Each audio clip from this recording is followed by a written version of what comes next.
In this video, I will explain the key differences between a will and a trust, what each covers, their pros and cons, and which one makes the most sense for your situation. Knowing this can save your family time, money, and stress. Hi, I'm attorney Aaron Miller. About 15 years ago, I saw how tough it is for families when they lose control of their assets. So I decided to dedicate my career to helping people plan and protect their future. If you'd like to speak with a trusted attorney, give us a call today at 214-292-4225 to schedule a consultation. All right, let's break this down. Is a revocable living trust right for you? Here's what it actually does for you and your family. It lets you stay in control even if something happens to you. A revocable living trust is designed to adapt with your life. While you're alive and well, you can manage the trust just like your personal finances. Update it, move assets in and out, and change your instructions as needed. If you ever become incapacitated, your hand-picked successor trustee can step in right away. No court intervention required. It helps your family avoid probate. And one of the main reasons families choose a living trust is to skip probate. Probate can be time-consuming, costly, and public. A properly funded trust avoids that entirely, which means your loved ones can settle your affairs privately and quickly with far fewer legal hurdles and expenses. It offers more privacy control than a will. Unlike a will, which becomes part of the public record when filed with a court, a trust remains private. You also gain more control over how and when your assets are distributed, such as delaying an inheritance until a child turns 30, or staggering distributions over time instead of paying them a lump sum. Of course, no tool is perfect. It's also important to understand where a revocable living trust may fall short. For example, it doesn't protect assets from creditors or taxes.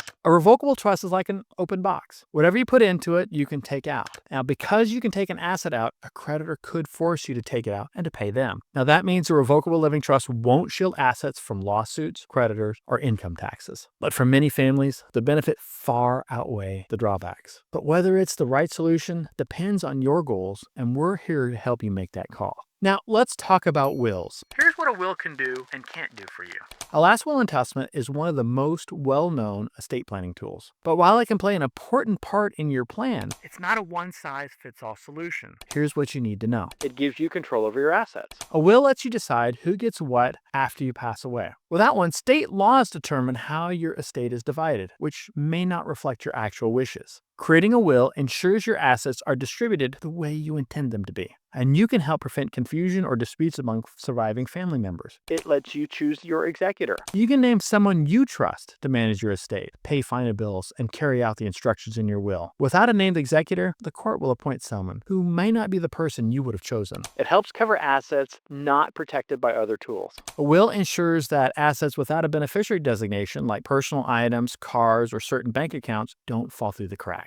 It gives you a way to decide who receives these things rather than just leaving it up to the state. Those are some meaningful advantages, but there also are some limitations to keep in mind. A will doesn't avoid probate. A will has to go through probate court before any assets can be distributed, and that process can be slow and expensive, something many families try to avoid. And if you own property in more than one state, your family might need to open probate cases in each one, which is a very time-consuming and costly process. It becomes part of the public record. Once your will is filed for probate, it's no longer private. Anyone can access the documents and see what you owned and who inherited it. Will also can't help during incapacity. Will only takes effect after you pass away. If you become incapacitated, a will can't appoint someone to handle your finances or health care. That's why it's important to have other documents like a medical power of attorney or a financial power of attorney. You want to have those in place. A will is a good foundation, but it works best when it's part of a larger plan tailored to your full life and goals. What both a will and trust can do.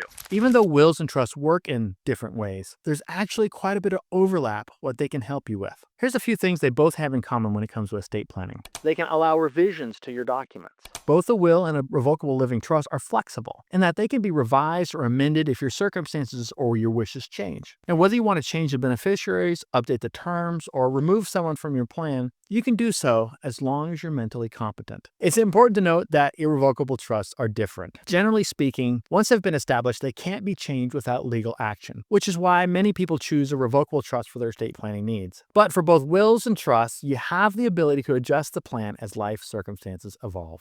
You can name beneficiaries. Both a will and a trust allow you to name beneficiaries for your estate. In a will, like a trust, you can designate who gets which assets and how much they will receive. However, for a will to be effective, it only applies to assets that are solely in your name without any existing beneficiary designations such as bank accounts or insurance policies. A trust also allows you to name beneficiaries, but it requires that the assets be transferred into a trust. This is called funding the trust, and it's an important step in the process. Only assets in the trust will be distributed according to the trust terms, while assets outside of the trust, like a life insurance policy or certain bank accounts, will still pass according to your will or according to their beneficiary designations. Provide asset protection. Asset protection is a big concern for many families, but it's important to understand how it really works. A basic revocable living trust does not protect your assets from your own creditors during your lifetime. In Texas, true asset protection generally requires specialized irrevocable trusts, which are designed with that specific goal in mind. That said, one of the powerful benefits of a trust is that it allows you to build in protection for your beneficiaries. For example, if you want to ensure your children's inheritance isn't lost to a future divorce, lawsuit, or financial decisions, a trust can include provisions to help shield those assets. While it's also possible to include these protections in a will, trusts are typically more effective because they stay active over time and are harder to bypass. When deciding which estate planning tool is right for you, consider your goals, your family dynamics, and the complexity of your assets. And remember, an experienced estate planning attorney can help you make the best choice for your unique situation. If you're ready to start planning or you want to understand your options, give us a call today at 214-292-4225. We'll walk you through what makes sense for your situation and help you protect the people who matter most. And if you found this video helpful, don't forget to like and subscribe. We've got more answers coming your way. You want to click on the next video here to stay informed.